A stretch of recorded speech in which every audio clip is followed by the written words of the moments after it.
Class 12 chemistry chapter 1 जिसका नाम है विलियन, आज उसका थर्ड लेक्चर होने वाला है। और इस लेक्चर के अंदर में हम जितने भी टॉपिक्स कवर करने वाले हैं वो सभी के सभी टॉपिक्स ऐसे हैं जिसे समझा नहीं जा सकता है बल्कि याद किया जा सकता है। और जितने भी टॉपिक्स क्वेश्चन मैं आपको कराने वाला हूँ, क्वेश्चन मैं इसलिए बोल रहा हूँ क्योंकि वो टॉपिक्स जो है उससे ज़्यादातर क्वेश्चन पूछे जाते हैं और क्वेश्चन एकदम बनी बुनाई होती है। मतलब डायरेक्ट क्वेश्चन पूछा जाता है, उसके आंसर आपको देने होते हैं, उसमें कोई हमें मैथमेटिक्स नहीं लगाना होता। हाँ, एक टॉपिक ऐसा है जिसमें थोड़ा सा मैथ आपको लगेगा, बाकी सभी के सभी जो है डेफिनेशन बेस्ड होने वाले हैं। इसका मतलब ये है कि आपको सिर्फ और सिर्फ याद करने हैं, समझने में बहुत कम फोकस करना है इस क्लास के अंदर में। इस क्लास में सिर्फ और सिर्फ 10% ऐसे होंगे जिसे समझना होगा, बाकी 90% चीजें ऐसी होगी जिसे आपको याद करना होगा और कॉपी में नोट करना होगा। तो चलो इस वीडियो को शुरू करते हैं और देखते हैं कौन कौन से टॉपिक्स हमें पहले यहाँ पर कवर करने हैं इस वीडियो के अंदर में। तो हमें 4 टॉपिक्स जो है वो कंप्लीट करने हैं, कवर करने हैं इस लेक्चर के अंदर में। सबसे पहला हम करेंगे जो कि है द्रव द्रव विलयन का वाष्पदाब। वाष्पदाब क्या होता है ये मैंने पिछली वीडियो के अंदर में बताया हुआ था। क्या होता है, वाष्प द्वारा लगाया गया एक ऐसा दाब, एक ऐसा बल जिसमें क्या होता है कुछ भाव उत्पन्न होते हैं और कुछ यहाँ पर रिएक्शंस होती है जो कि क्या है एक तरह से दबाव डालती है और अपने ऊपर में एक तरह से ऐसा बोल सकते हो कि ये बाहर निकलने की कोशिश करती है। एक तरह से वाष्प जो है एक दाब लगाती है जिसे वाष्प दाब कहते हैं। वाष्प दाब के बारे में मैंने थोड़ा सा बताया हुआ था। एंड इसमें हम पढ़ेंगे द्रव द्रव विलयन का वाष्प दाब जो कि बहुत ज्यादा इंपॉर्टेंट है। ये पढ़ना इसलिए जरूरी है क्योंकि आपको रॉल का नियम समझना है। रॉल का नियम समझने के लिए ये टॉपिक बहुत ज्यादा इंपॉर्टेंट है। सेकंड रॉल का नियम है जो कि बहुत ज्यादा इंपॉर्टेंट है। मेन यहाँ पर टॉपिक के नाम में मैंने मतलब कि इसका जो थंबनेल है उसमें मैंने यही डाला हुआ था क्योंकि बहुत ज्यादा इंपॉर्टेंट है। रॉल का नियम का यहाँ पर 2 प्रकार होता है जिसे हम लोग कहते हैं आदर्श विलयन और अनादर्श विलयन। इन दोनों में अंतर पूछा जा सकता है, तो 3 नंबर 4 नंबर में ये क्वेश्चन आ सकते हैं, काफी ज्यादा इंपॉर्टेंट है। सो मैं आपको क्वेश्चन के फॉर्म में ही सारी चीजें करने वाला हूँ।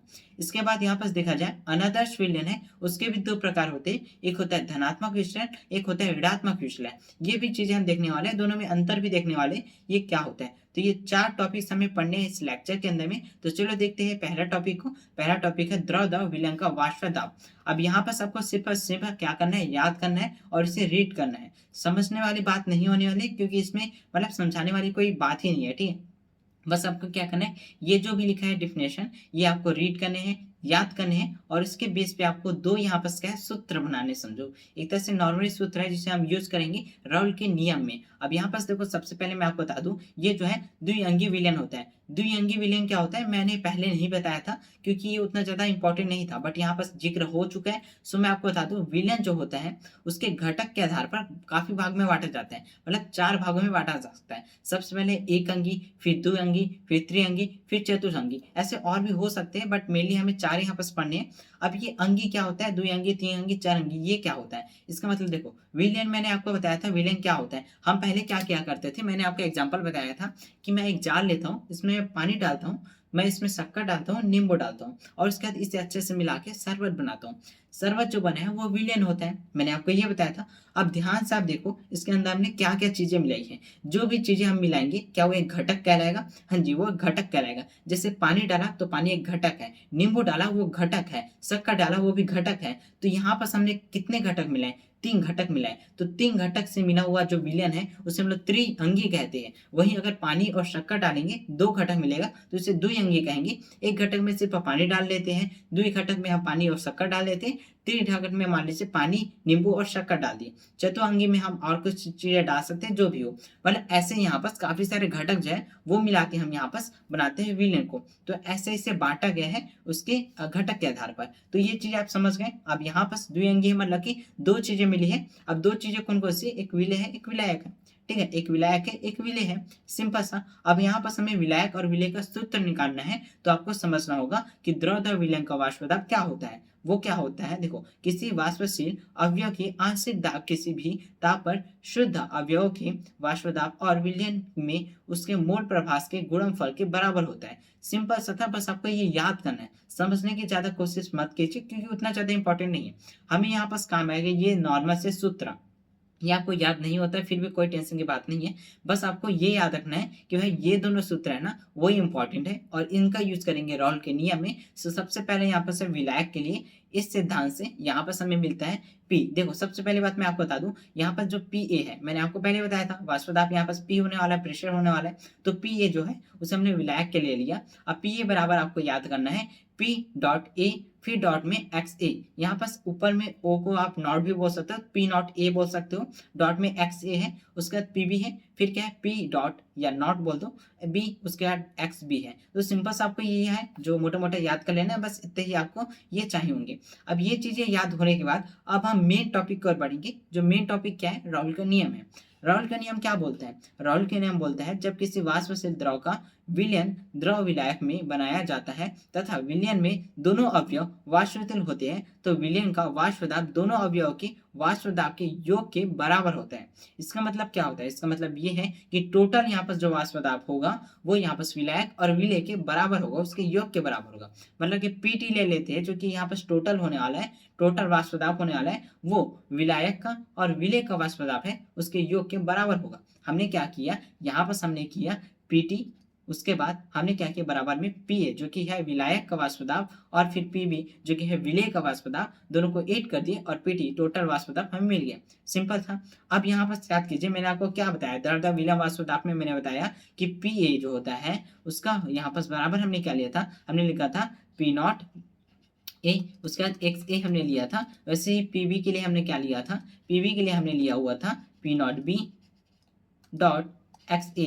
यहाँ पर प्लस नहीं होगा, गलती से मैंने प्लस डाल दिया, यहाँ पर डॉट होगा, मतलब कि दोनों गुणा में है। ठीक है, तो ये सूत्र मैंने आपको बताया था, किससे बताया था, द्रव दाब वाष्प दाब जो विलयन था उससे मैंने यहाँ पर बताया हुआ था। सो अभी हम क्या करेंगे, उसी सिद्धांत से यहाँ पर हम गणितीय व्याख्या करेंगे। इसका मतलब ये है कि राउल के नियम को हम सिद्ध करने वाले हैं कि ऐसा होता है और एक नया फार्मूला हम डिराइव करेंगे जो कि इंपॉर्टेंट होने वाला है। जब भी आपको राउल का नियम पूछा जाता है तो आपको पहले ये लिखना है, फिर आपको ये लिखना है, देन इसके बाद आप लिख सकते हो ये चीजें जो मैंने आपको बताया, द्रव विलयन का वाष्प दाब, ये आप लिखिए, ये दोनों सूत्र निकाल लेना ताकि यहाँ पर आपको पता चले कि यहाँ पर जो हम यूज करने वाले वो सूत्र कहाँ से है, तो उस सिद्धांत से है। अब गणितीय व्यंजक यहाँ पर निकाला जाए तो सबसे पहले हम कुछ चीजें मानते हैं, कुछ चीजें हम क्या करते हैं यहाँ पर सपोज करते हैं। अब यहाँ पर देखो, माना कि किसी विलयन में दो वाष्पशील अवयव द्रव के रूप में ए और बी उपस्थित है। हमने क्या किया, ए और बी जो है वाष्पशील यहाँ पर अवयव द्रव ले लेते हैं। उसके बाद इन अवयवों के आंशिक दाब क्रमशः पी ए और पी बी हो और विलयन का कुल वाष्प दाब पीटी हो तो यहाँ पर हम करेंगे उसे डिराइव। अब सिंपल से यहाँ पर हमने क्या किया, हमने दो यहाँ पर कर लिया, ए और बी यहाँ पर ले लिया, वाष्पशील अवयव द्रव ले लिया। अब ये तो द्रव है, इसे हम क्या करेंगे, इसका हमने डाल दिया यहाँ पर आंशिक दाब जो है पी ए और पी बी ले लिया, टोटल हमने लिया पीटी जो हमने पहले बताया हुआ था। अब यहाँ पर वही सूत्र लाएंगे, राउट का नियम क्या बोलता था, यहाँ पर बोलता था पीटी बराबर हमने क्या लिया था, पी ए प्लस में पी बी, यहाँ पर हमने ये चीजें ली थी। अब ये जो है इसमें हम लगाएंगे वो सूत्र जैसे हमने पहले देखा हुआ था द्रव दाब विलयन का वाष्प दाब में। अब यहाँ पर देखो, इसका मतलब यहाँ पर हमने लिया हुआ था, क्या लिया था भैया, पी नॉट ए और एक्स से हमने लिया था, इसमें हमने लिया था पी नॉट बी, एक्स भी हमने लिया था। तो इनके बदले में हम ये चीजें डाल देंगे इसके जगह में, मतलब पी ए की जगह में हम डाल देंगे ये चीजें, पी बी की जगह हम डाल देंगे ये चीजें। अब जैसे हम डालते हैं हमें मिल जाता है एक नया चीज। यहाँ पर देखो, अब ये चीज मिला है, इसे हमें थोड़ा सा सॉल्व करना होगा। इसे जब हम सॉल्व करेंगे उसके बाद हमें मेन चीज मिलेगा जिसे हमें यहाँ पर चाहिए। तो हम क्या करेंगे, मान को रख देते हैं, मान रखने के बाद हम इसे सॉल्व करेंगे। अब यहाँ पर एक और चीज आ जाता है जो कि यहाँ पर सुना है एक सूत्र। देखो मैं आपको बता दूं, देखो यहाँ पर हमने पहले लेक्चर के अंदर में बात किया होता, पहले या सेकंड लेक्चर में हमने बात किया हुआ था, क्या बात किया हुआ था, एक्स ए प्लस एक्स बी बराबर 1 होता है। क्या होता है, एक्स ए प्लस एक्स बी बराबर 1 होता है। अब देखो जैसे आप इसे ना थोड़ा सा चेंज करेंगे, जैसे हम इसे चेंज करेंगे, मतलब यहाँ पर से हम लोग एक्स ए को रखते हैं इस साइड और इसे जैसे हम चेंज करते हैं तो ये प्लस में है तो इस साइड जाके ये हो जाएगा माइनस में। तो हमने क्या किया, यहाँ पर एक्स ए जो है उसका यहाँ पर हम निकाल लेते हैं एक सूत्र, समझो एक सूत्र निकाल लिया, एक्स ए बराबर 1 माइनस में एक्स बी हमने निकाल दिया। अब हम क्या करेंगे, यहाँ पर वही चीज यहाँ पर डाल देंगे और डालने के बाद हम इसे थोड़ा सा सॉल्व करेंगे और फिर हमें मिल जाएगा फाइनल यहाँ पर इक्वेशन जो कि होने वाला है राउल का नियम का, जिसे हम देखते हैं पी टी बराबर में p naught a plus x b, फिर p naught b plus minus p naught a. यहाँ पर हो गया मेन चीज डेराइव जिसे हमें यहाँ पर सॉल्व करना था, मतलब यही हमें सिद्ध करना था। सो यहाँ पर आ चुका है। अभी आपको क्या करना है, जब भी राउल का नियम पूछा जाता है परिभाषा आपको देनी है, फिर आपको द्रव दाब विलयन का वाष्प दाब दिखा देना है ताकि उसमें जो सूत्र हमने निकाला था वो पहले से यहाँ पर पता लग जाए। सेकंड बात, हमें क्या करना है, उसका गणितीय व्यंजक निकालना है जो कि इंपॉर्टेंट होने वाला है। अब मैं आपको पहले ही बता देता हूँ, ठीक है। स्कूल जो होते हैं, स्कूल हो गया और काफी सारे कोचिंग्स हो गए, उसमें ना ये चीजें नहीं बताई जाती जो मैंने पहले आपको बताया था। ये जो हमने यहाँ पर पढ़े ना द्रौद विलयन का वाष्प ताप, ये बहुत ही कम जगह में होता है जहाँ पर ये बताया जाता है। और मैंने आपको पहले इसलिए बताया क्योंकि हम ये दोनों को सॉल्व करना नहीं जानना है।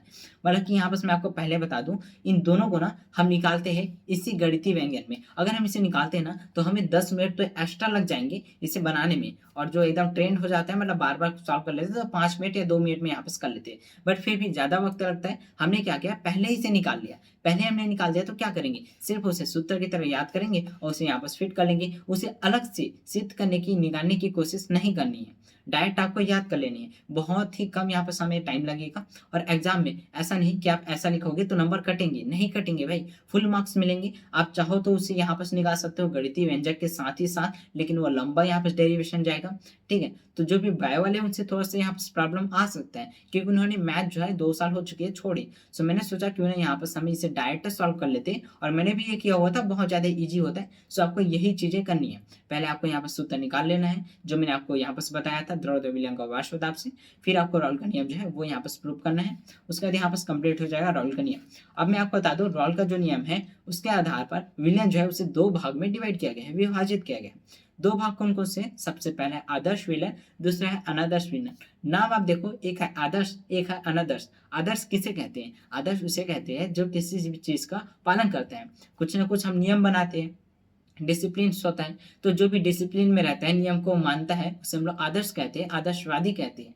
ऐसा बोल सकते हो कि एक 2 स्टूडेंट है हमारे पास, 2 ऐसे स्टूडेंट हैं जो कि एक जो है वो किसी भी नियम को मानता है, एक जो है किसी भी नियम को नहीं मानता है। जो मानता है उसे आदर्श कहते हैं, जो नहीं मानता है उसे अनादर्श कहते हैं। अब कौन से ऐसे नियम है जिसे ये नहीं मानते, कौन से ऐसे नियम है जिसे ये मानते हैं, तो वो चीजें यहाँ पर हमें डायरेक्ट पता चलती है इसके आधार पर।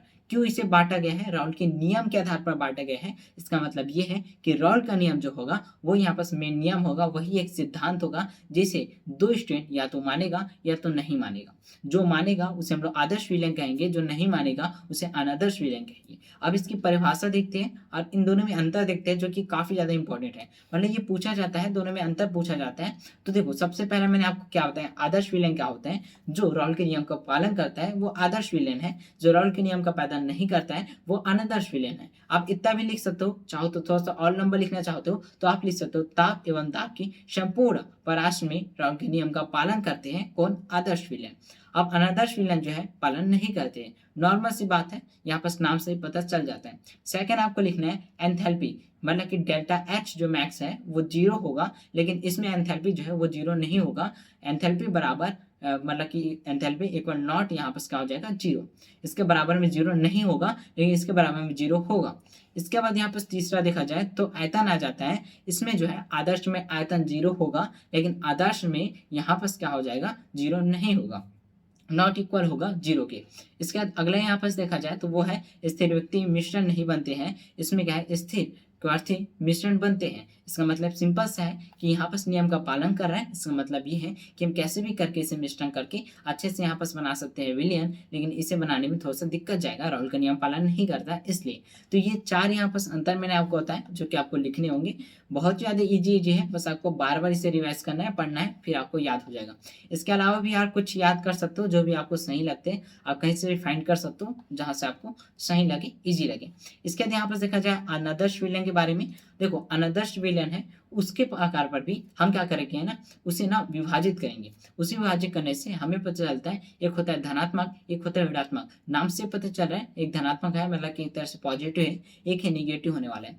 अब इनको ना हम क्या करते हैं, इनके नियम के आधार पर ही बांटते हैं, मतलब राउल के नियम को ही नहीं मानते हैं। ऑफकोर्स बात है, जो राउल के नियम को नहीं मानता वो अनादर्श विलयन है। लेकिन यहाँ पर भी कुछ कंडीशन आ जाते हैं, इसलिए इसे भी हमने 2 भाग में डिवाइड कर दिया। अब ये 2 भाग हैं, इन दोनों भाग में भी अंतर पूछा जाता है, काफी ज्यादा इंपॉर्टेंट है, मतलब बहुत ज्यादा इंपॉर्टेंट। ठीक है, अब यहाँ पर देख लेते हैं कि धनात्मक विचलन और ऋणात्मक विचलन होता क्या है। तो धनात्मक विचलन क्या होता है, शुद्ध अवयव की अपेक्षा विलयन के अवयव के मध्य अंतराकर्षण निम्न होता है, लेकिन इसमें जो है वो उच्च होता है। ये आपको याद करनी है। मैंने बोला था कि समझने वाला पार्ट बहुत ही कम है, याद करने वाला पार्ट ज्यादा है।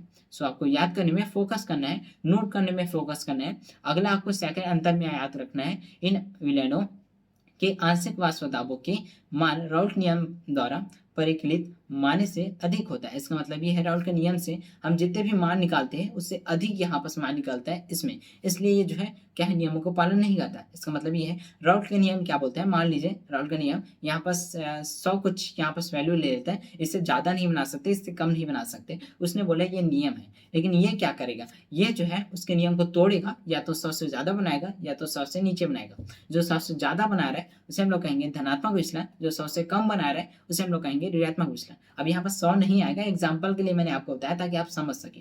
इसके बाद यहाँ पर देखो एंथैल्पी जो है वो प्लस में होगी क्योंकि ये धनात्मक है, एंथैल्पी इसमें माइनस में होगी क्योंकि ये ऋणात्मक है, निगेटिव है। इसका अगला यहाँ पर देखा जाए वो है ऐतन, तो ऐतन भी इसमें प्लस में होगा, लेकिन इसमें जो ऐतन है वो माइनस में होने वाला है। इसमें क्या है, कौची जो है वो बनते हैं लेकिन इसमें नहीं बनते हैं। इसका अगला यहाँ पर है विलय विलायक अन्योन्य क्रिया का मान विलय विलय विलायक विलायक से कम होता है। इसका मतलब आप सिंपल से ये कह सकते हो ए बी बी जो है ए बी के बराबर होता है। अब ये ए बी क्या होता है भैया, तो देखो ए मैंने विलय ले लिया या विलायक ले लिया और बी मैंने विलय ले लिया। मान लीजिए ए मैंने विलायक लिया, बी मैंने विलय ले लिया। अब क्या होगा, विलय विलय और विलायक विलायक इन दोनों का आपस में क्या होगा, क्रिया होगा। उसके बाद विलय और विलायक हमें मिलेगा जो कि विलयन बनाने वाला है, तो वही यहाँ पर क्या होगा, कम होगा और इसमें जो है वो ज़्यादा होगा। सिंपल सा है, ज़्यादा आप यहाँ पर दिमाग मत लगाइए, बस इसे याद करना है क्योंकि ये इंपॉर्टेंट है। सो इतनी ही चीज़ें थी जो कि आज के इस क्लास के अंदर में हमें कंप्लीट करने थे, कवर करने थे। तो यहाँ पर मैंने आपको क्या क्या बताया, बहुत ही सिंपल चीज़ें बताई। थ्योरिकल है तो आपको बस यहाँ पर समझना है, मतलब समझना क्या, याद करना है, ठीक है। सो सिर्फ याद करने वाली ही चीज़ें यहाँ पर थी। हमने क्या क्या किया है देख लेते हैं। इसके अंदर में द्रव विलयन का वाष्प दाब दिखा। इसके अंदर में दो नियम हमने बनाए, दो सूत्र बनाए, जिन सूत्र को हमने क्या किया, राउल के नियम में फॉलो किया और राउल के नियम में जैसे उसे यूज किया उसके बाद हमने राउल के नियम से एक सूत्र डिराइव किया। समझो एक तरह से उसका जो मेन गणितीय अवधारणा है या व्यंजक है वो हमने निकाला है, जो कि क्या था, वो था पी टी बराबर में p naught a plus x b फिर p naught b minus p naught a था, जिसे आपको याद करना है। इसके बाद हमने क्या किया, इसके बाद हमने राउल के नियम के आधार पर दो भागों में उसे विलयन को बांट दिया। एक था हमारा क्या है, आदर्श विलयन, एक था अनादर्श विलयन। आदर्श विलयन जो कि राउल के नियम का पालन करता है, एंथैल्पी यहाँ पर 0 होती है, आयतन 0 होता है, लेकिन इसमें क्या होता है, एंथर जो है 0 नहीं होता, आयतन 0 नहीं होता, एंथैल्पी 0 नहीं होते। और आदर्श विलयन जो है वो क्या है भैया, जस्ट अपोजिट होता है अनादर्श विलयन से, राउल के नियम का पालन नहीं करता है ये। इसके बाद हमने देखा कि अनादर्श विलयन है उसमें भी कुछ क्वालिटी होती है, कुछ ऐसी होती है जो कि राउल के नियम को ज़्यादा ही मान लेती है, उससे ज़्यादा ऊपर मान लेती है और उससे कम भी मान लेती है। अब जिसे ज़्यादा माना जाता है उसे धनात्मक ले लेते हैं, जिसे बहुत कम माना जाता है उसे हम लोग ले लेते हैं ऋणात्मक। मतलब ऐसा समझते हो कि नियम तो टूट रहा है लेकिन यहाँ पर दो तरीके से टूटा जा रहा है, या तो उससे कम लिया जा रहा है या उससे ज़्यादा लिया जा रहा है। तो हमने यही चीज़ें देखी मोटे मोटे तौर पर, यहाँ पर सबको सिर्फ याद करनी है, इसे लिखनी है। सो मिलते हैं नेक्स्ट वीडियो में। अगले वीडियो के अंदर में मैंने बोला था कि भाई ये जो लेक्चर होगा इसमें हम जो है क्या करने वाले हैं, वही पराशरण हो गया और नमन हो गया, वो चीज़ हमने देखी हुई थी लास्ट में, वो हम कंप्लीट करेंगे सोचा था, बट वो जो है इस चैप्टर का लास्ट टॉपिक है। सो मैं सोच रहा हूँ इसके बाद जो है उसी टॉपिक को स्टार्ट करते हैं और इस चैप्टर को एंड करते हैं। मैंने बोला था कि मैं यहाँ पर न्यूमेरिकल नहीं कराऊंगा, बट अभी सोच रहा हूँ कि न्यूमेरिकल भी कराया जाए।